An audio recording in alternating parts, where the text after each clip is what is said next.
ဟိုရှိရှိတုန်းကတောအုပ်ကြီးတစ်ခုရဲ့အစွန်ဖျားမှာအလွန်ပြန်တမ်းရတာဝါသနာပါတဲ့ရွှေရောင်ငှက်ကလေးတစ်ကောင်ရှိတဲ့အဲ့ဒီငှက်ကလေးဟာတခြားငှက်တွေလိုတစ်ပင်ပေါ်မှာပဲနားမနေပဲတနေ့နေ့မှာမိုးတိမ်တွေရဲ့အထက်ကိုပြန်တမ်းပြီးကဘာကြီးကိုအပေါ်စီးကနေမြင်ဖူးကျင်တဲ့အိမ်မက်ရှိတယ်လေတနေ့တော့ငှက်ကလေးဟာသူ့ရဲ့အိမ်မက်ကိုအကောင်ထဲဖော်ဖို့အမြင့်ဆုံးတောင်ထိပ်ကြီးစီကိုပြန်တန်းသွားခဲ့တယ်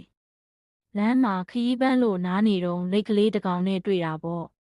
လိတ်ကလေးကတငယ်ချင်းမင်းမေကိုသွားမလို့လဲလို့မေးတယ်ငှက်ကလေးကငါမိုးတိမ်တွေစီကိုပြန်မလို့ပဲဒါပေမဲ့ငါတောင်ပန်တွေကညောင်းနေပြီးရှေ့ဆက်ဖို့ခွန်အားတွေနည်းနေသလိုပဲလို့စိတ်မကောင်းစွာနဲ့ပြန်ဖြေတယ်အဲ့ဒီအခါစိတ်ရှည်တီးခံတတ်တဲ့လိတ်ကလေးကမင်းမာတောင်ပန်တွေရှိနေတာပဲ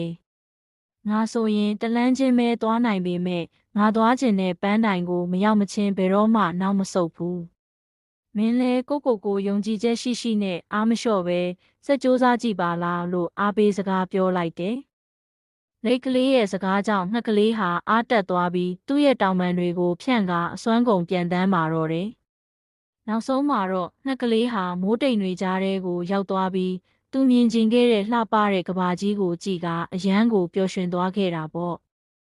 ပုံမြင်လေးရဲ့သင်ခန်းစာကတော့ဘလောက်ပဲခက်ခဲတဲ့အခက်ခဲတွေနဲ့တွေ့ပါစေကိုယုံကြည်မှုရှိပြီးဇွဲမလျှော့ပဲစူးစမ်းမယ်ဆိုရင်တနေ့မှာကိုဖြစ်ချင်တဲ့အိမ်မက်တွေစီကိုမလွဲမသွေရောက်ရှိနိုင်မှာဖြစ်ပါတယ် Please follow me. Like and share.